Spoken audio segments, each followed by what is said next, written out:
So today is my last full day on this America trip.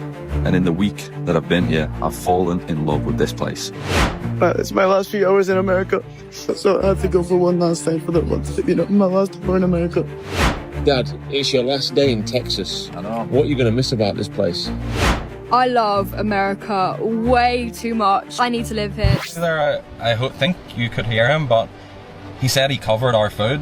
He wanted to cover our food. He took care of it, like he didn't let us pay.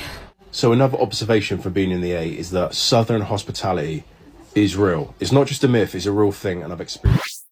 Do you really think a country that gets mocked for its gun laws and laughed at for its buses and trains could somehow build the most envied neighborhoods on the planet? That's the question a lot of Europeans walked into America asking this year. And by the time the World Cup crowd started thinning out of the stadium parking lots, more than a few of them were quietly eating their words. If you want more videos like this one, breaking down exactly how that happens, go ahead and hit subscribe and turn on notifications now, because this is only the beginning of the story. For years, the narrative out of parts of Europe has been simple. America is loud, unequal, dangerous, and culturally hollow, propped up by advertising and a superiority complex. Then, thousands of European fans landed in the summer of 2026 for the tournament, expecting exactly that. What a lot of them found instead, according to the flood of travel posts and reaction videos that came out of it, was something closer to a functioning, almost absurdly generous version of daily life that nobody back home had prepared them for. America, are you ready to see the influence you have had on me? Look what I now own as a British man. I have gone out and bought a grill and a smoker. Look at this. I'm cooking up meat. This is what happens when you go to America and try their food. You try and bring it back.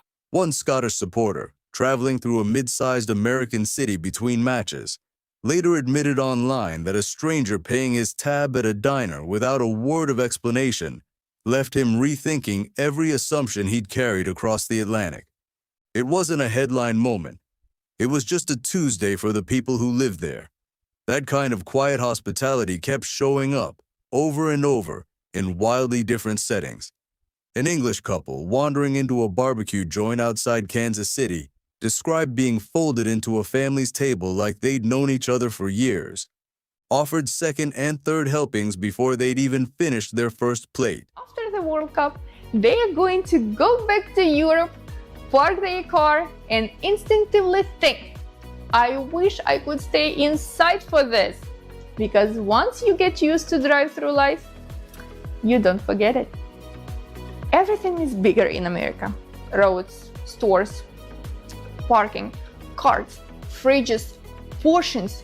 You go into Walmart for toothpaste. A German fan, expecting the famous American bluntness to feel cold, instead found himself invited to a backyard cookout by a police officer he'd only just met while asking for directions. The same officer who, minutes earlier, had been cracking jokes with a group of rowdy fans instead of writing them up. A Dutch traveler separately noted that a shopkeeper refused to let her pay for a bottle of water on a 100-degree day, brushing it off like it wasn't even a transaction worth having.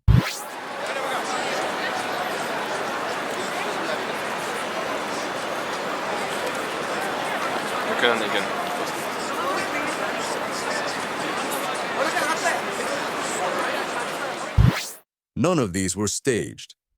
They were the small, repeated moments that add up to a pattern. And patterns are exactly what change minds. Would you rather live somewhere where strangers keep a polite, careful distance, or somewhere where a stranger might insist on paying for your dinner just because you look tired? That's the tension a lot of these travelers said they couldn't shake. In much of Western Europe, social warmth tends to be earned slowly, guarded by layers of formality before anyone lets you in. In the U.S., especially outside the biggest coastal cities, warmth often comes first, and questions come later. Surveys on cross-cultural friendliness have repeatedly shown Americans ranking near the top globally for openness to strangers, even as they rank lower on measures of long-term social trust, a contradiction that, on paper, sounds unstable, but in practice just feels like being welcomed everywhere you go. I am so sick of seeing Americans being judged by people who have never even stepped foot in this country. America, all you needed was a chance. One shot to prove to the world that you are not what the news and the media portray you as. Then there's the sheer scale of the place, which almost nobody's imagination prepares them for. A French tourist filming his first trip to an American supermarket described an entire aisle dedicated to peanut butter, another to breakfast cereal, and a refrigerated section longer than most European city blocks. A Swedish visitor pulling into a Bus-Ease off a Texas interstate for the first time posted about a gas station the size of a small airport terminal, with 60 fueling positions, a wall of fudge flavors, and a bathroom so clean he assumed he'd wandered into the wrong building.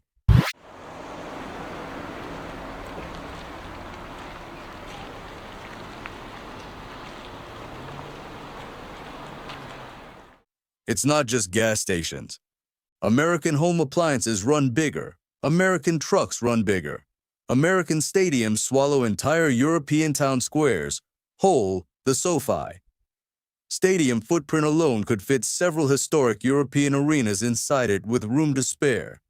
Would you rather drive a car built for narrow medieval streets, or one built for 8-lane interstates that stretch for 1,000 uninterrupted miles? It's not really a fair question, because the two countries were never solving the same problem.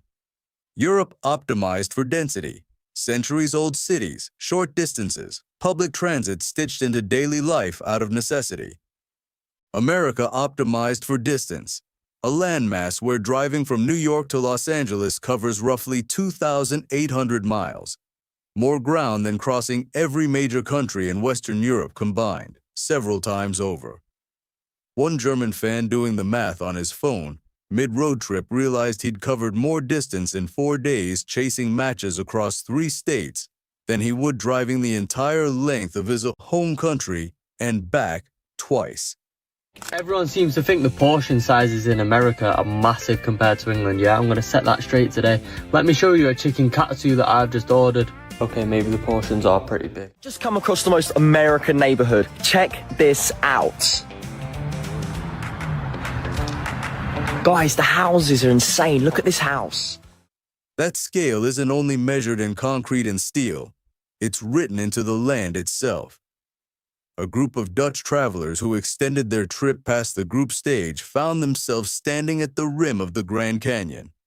And more than one admitted on camera afterward that photographs simply hadn't prepared them for it. The thing is 18 miles across at its widest point, deep enough to swallow the Eiffel Tower more than 5 times over and still leave room above it.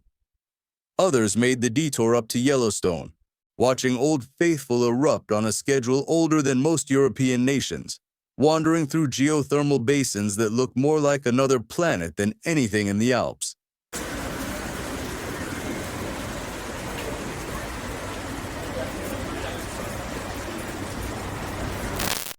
A Swedish couple crossing 4 time zones in a single road trip joked that they'd technically experienced more daylight variation in 1 week than they would in a year back home. Add in wildlife encounters: a moose wandering across a highway in Montana, alligators sunning themselves next to a Florida golf course, and a lot of travelers came away describing the country less as a nation and more as a continent that happened to share a passport. Safety was maybe the single biggest expectation gap. European news coverage of America tends to lean hard on mass shootings, urban crime statistics, and viral footage of chaos. And plenty of fans said they packed for the trip, half expecting hostile streets and jumpy police. What they got instead, according to dozens of these travel accounts, was something closer to the opposite in the areas where the tournament actually put them. Hands up! Don't shoot! Hands up! Don't shoot! Hands up! Don't shoot! Black lives! Black lives! No justice! No justice! No justice! No justice! Most city downtowns were patrolled by officers who spent more time posing for photos with fans in jerseys than enforcing anything. One French supporter recalled a police escort clearing a path for a chanting crowd instead of shutting it down. An English fan separately described losing his phone in a packed fan zone and having it returned within the hour by security, still fully charged. None of that erases the very real safety statistics that exist in specific American cities and specific neighborhoods, but tourists rarely experience a country as a statistic. They experience it as a series of streets, and for a lot of these visitors, those streets felt orderly, watched, and surprisingly good-natured. Would you rather feel anonymous and unbothered walking through your own city, or feel like law enforcement is genuinely rooting for you to have a good time? A lot of these travelers didn't expect that second option to even be on the table in America. And it wasn't only visible in tourist zones.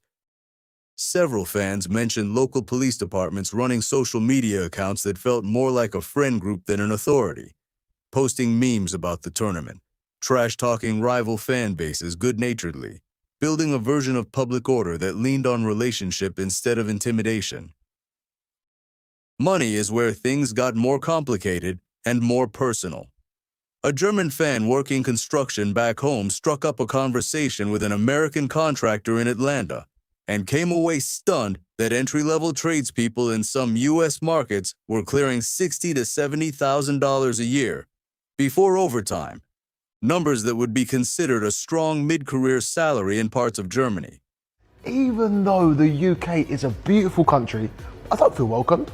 I'll go there, people like, look at me like I'm a weirdo. Listen, in the USA, I've got my phone out, I'm filming. A Dutch nurse traveling with friends compared notes with an American counterpart and found hourly pay roughly 20 to 30% higher stateside in certain states offset, she was quick to note, by healthcare costs that would make any European wince, with insurance premiums and deductibles that can run into the thousands even for people with steady jobs. That trade-off, high pay against high risk, came up constantly. One Swedish tourist summarized it almost like a dare. More money, more freedom, more exposure. All at once, take it or leave it. Home ownership told a similar story.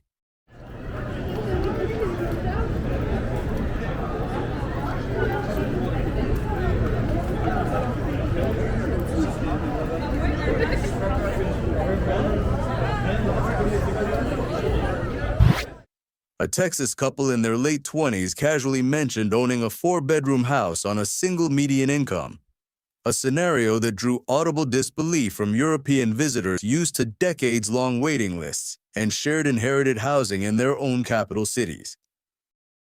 Would you rather have guaranteed health care and slower economic mobility, or higher potential income with real financial risk hanging over every decision?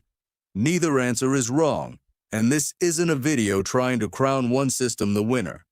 But it's exactly the kind of tension that turned casual tourists into people asking harder questions about their own country's assumptions. And then there's the emotional glue holding all of that scale and risk, together a sense of identity that a lot of Europeans found almost disorienting in its intensity. Flags on porches in small towns that had no connection to any holiday or event. The national anthem played before a match, drawing a silence and stillness from tens of thousands of people that a French supporter described as more moving than anything he'd witnessed at matches back home. A small-town 4th of July-style pride that shows up year-round in these towns, stitched into everything from high school football stadiums bigger than semi-professional venues in Europe to municipal buildings draped in bunting for no particular reason at all. One Swedish traveler admitted the openness of that patriotism made her uncomfortable at first, almost performative, until she watched it hold a stadium of strangers together in a single unified roar, and realized it wasn't performance at all. It was glue. Food culture added its own layer of culture shock, separate from the scale of the supermarkets. Portion sizes at diners left a French couple splitting a single entree 3 ways, and still not finishing it.